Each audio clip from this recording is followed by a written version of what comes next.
It all began in February 2007, in the quiet yet proud state of Pennsylvania, United States, a place full of rich history, peaceful towns, and strong communities.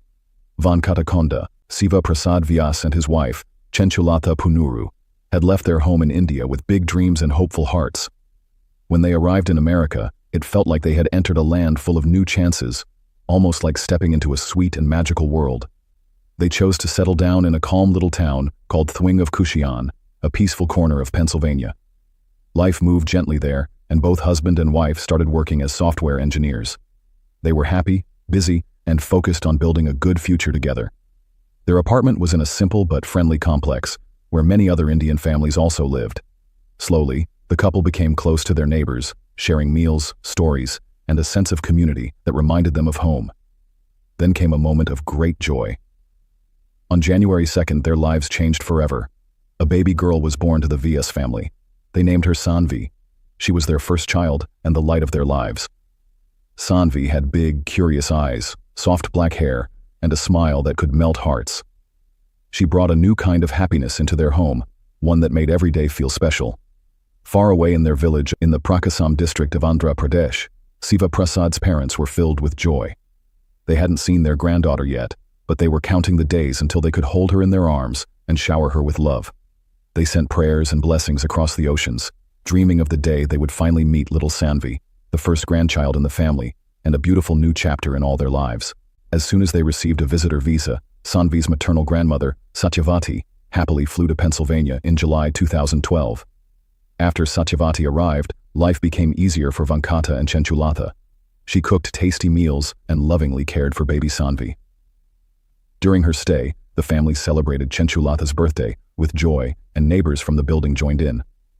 Later, Satyavati's husband returned to India, but she stayed back, planning to go home in January 2013. Then came Monday, October 22, 2012, the day everything changed.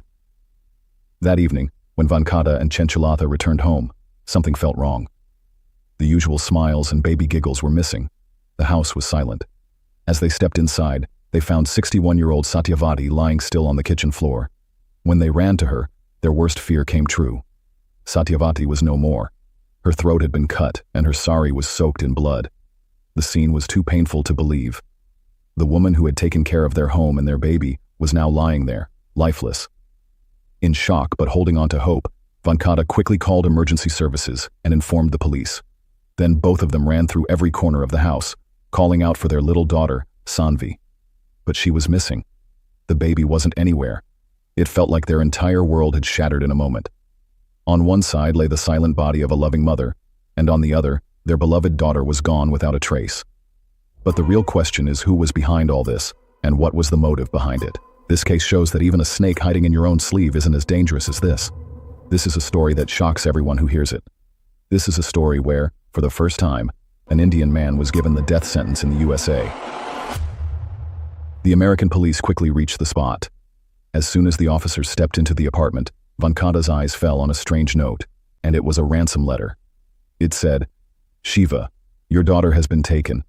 If you go to the police, she will be chopped into pieces.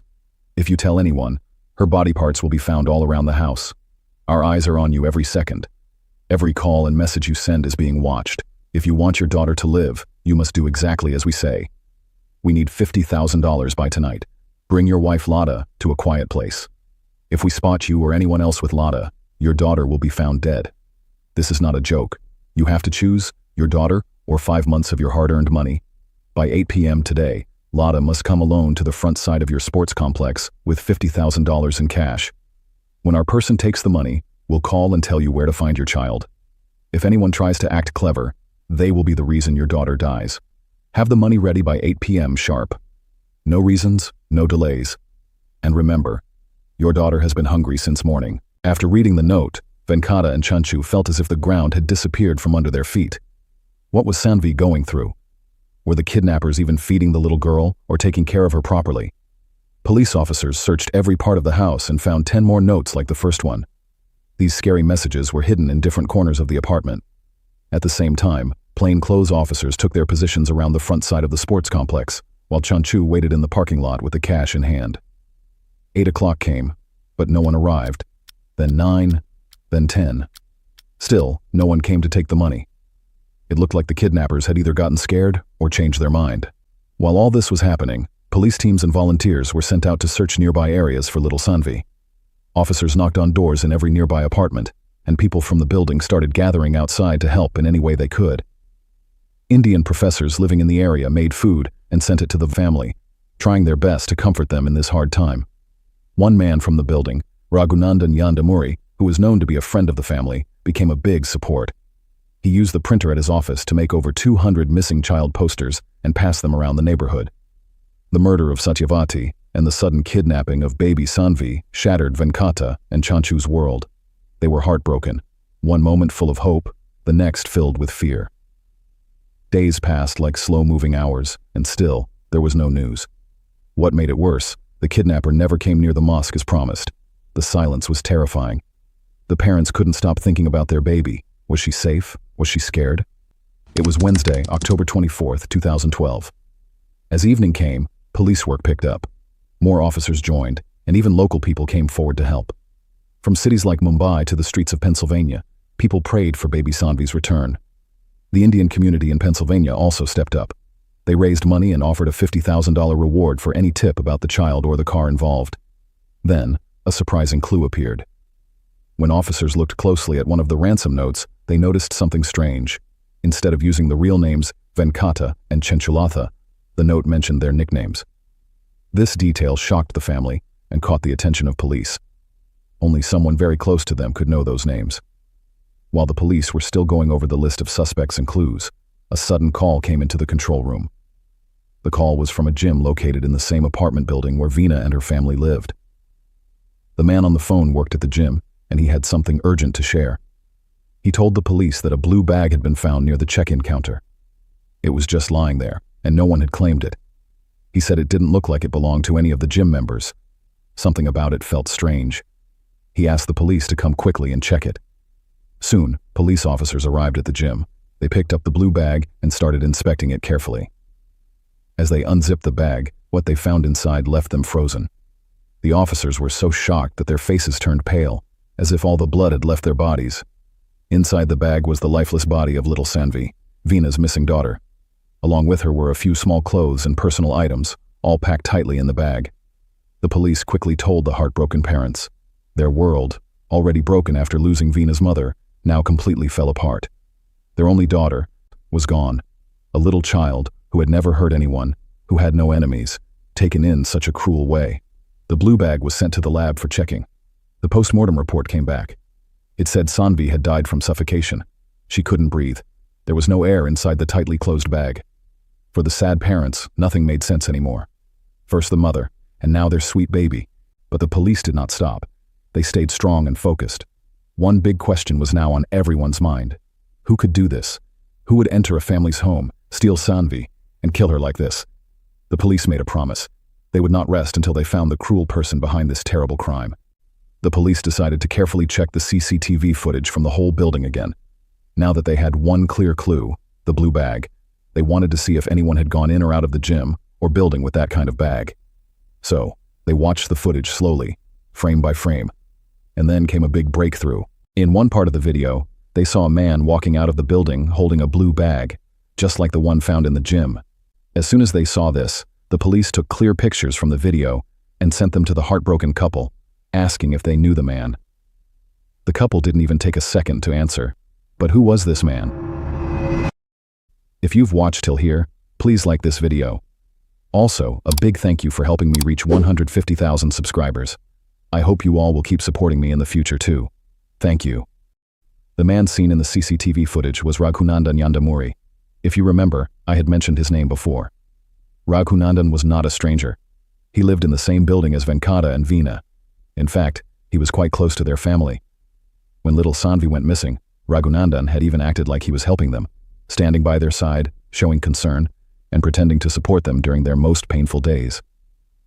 Raghunandan was originally from Andhra Pradesh, India. Like many others, he had moved to the US in hopes of a better future. He worked in the IT field and had known the Venom family for a while. He often spoke with them, visited their home, and had built a friendly relationship with them. But now, the truth was beginning to surface. The police did not wait. The moment they confirmed his identity, they went straight to him, arrested him immediately, and brought him in for questioning. At first, Raghunandan acted innocent. He denied knowing anything. He said he had no idea what the police were talking about. But the police had their ways. Once they showed him the CCTV video, the one that clearly showed him walking out with the blue bag, his calm face started to change. His lies began to fall apart. Finally, after being questioned again and again, Raghunandan broke down.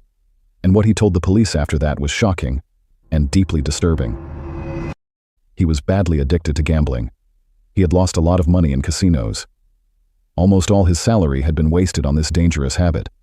His financial situation had become very serious. What made it even worse was that his own wife was pregnant, and she had no idea about this second life he was hiding from her. To get fast money, he made a plan. A cruel and heartless plan. He knew the couple well. He knew their daily routine, their trust, and their kindness. And he used all of that against them. What he told the police next shocked everyone, not just the officers in the room, but later, all the people who heard this terrible story. At that time, Raghunandan had already lost a big amount of money in gambling. He was stuck in heavy debt. But he didn't tell his wife anything. On the outside, he acted normal, going to office, coming back home like usual. But inside, he was full of fear. Every time the moneylenders or credit people called, he would panic. He didn't know what to do. For a while, he even thought about taking a loan from the bank just to pay off the gambling debts quietly, so that no one, not even his wife, would ever know. But when he tried to get a loan, the bank said no. That's when real fear hit him. He understood that if he didn't find money soon, the people he owed might come looking for him. Scared and desperate, he started thinking of a way out. He remembered going to Chenchulatha and her husband's house once. They had invited him to a party, treated him nicely, and seemed to live a good life. He noticed things during that visit. There was gold, some cash, and Veena's mother from India was also wearing a lot of gold jewelry. Raghunandan chose that house, the same people who had once welcomed him warmly, as his target. Later, when he told the police his side of the story, he said he never meant to hurt or kill anyone. His plan, he claimed, was only to take the child, ask for money in return, and steal gold or cash to pay off his debts. When he reached their house, Venkata's mother, Lata, opened the door. He smiled and said, "I'm Raghunandan. We met at your party. I'm from Andhra Pradesh too." Trusting him, she let him in. But once inside, he showed his true face. He threatened her, demanded money and gold, and then tried to take little Sanvi with him. As her grandmother, Lata tried to stop him and said, "You can't take the baby." A struggle followed. In fear and anger, Raghunandan pulled out a knife and stabbed her in the neck. She collapsed on the floor. He quickly wrapped Sanvi in a cloth, put her in a bag, and rushed out. When she started crying, he cruelly stuffed cloth in her mouth to silence her, and ran away. While walking back to his own place, little Sanvi began to cry again. He panicked again. To make sure she stayed quiet, he pushed another cloth into her mouth. He didn't think, or maybe didn't care, that the Sanvi wouldn't be able to breathe. He kept running with the bag in his hand. Before leaving the house, he had already dropped the ransom note, clearly writing where the money should be sent. But while escaping, something suddenly made his heart stop.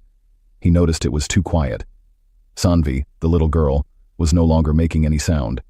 He quickly stopped at a quiet corner, opened the bag to check, and what he saw shook him completely. The child wasn't breathing. She had suffocated. Frozen with fear and guilt, he realized he had made a big mistake, one that couldn't be fixed. In panic, he left the bag near a gym, hoping no one would link it to him. What began as a plan to kidnap for money had ended in tragedy. Seeing Sanvi dead, he knew there was no point in asking for ransom. So he ran. Later, a gym staff member found the strange bag and called the police. Thanks to the smart work by the police, Raghunandan was caught. When the news broke, it shocked the entire US, especially the Indian community in Pennsylvania. People couldn't believe someone they knew had done this. The case made headlines. Many from the community were heartbroken and demanded the harshest punishment. After a full trial, the court gave him the death penalty. But in the US, even when a death sentence is given, it doesn't happen right away. There are many delays, like appeals, legal steps, or changes by governors. So while the sentence stays, the actual execution often takes a long time. Even today, he remains on death row, waiting. Neither Venkat nor Chenchulatha ever imagined that someone from their own country, someone they treated like family, could do something so terrible to them. This case shows us that when it comes to changing colors, Humans have gone far ahead of chameleons. So this was today's case. If you liked our video, don't forget to leave a kind comment or a red heart. Thank you so much.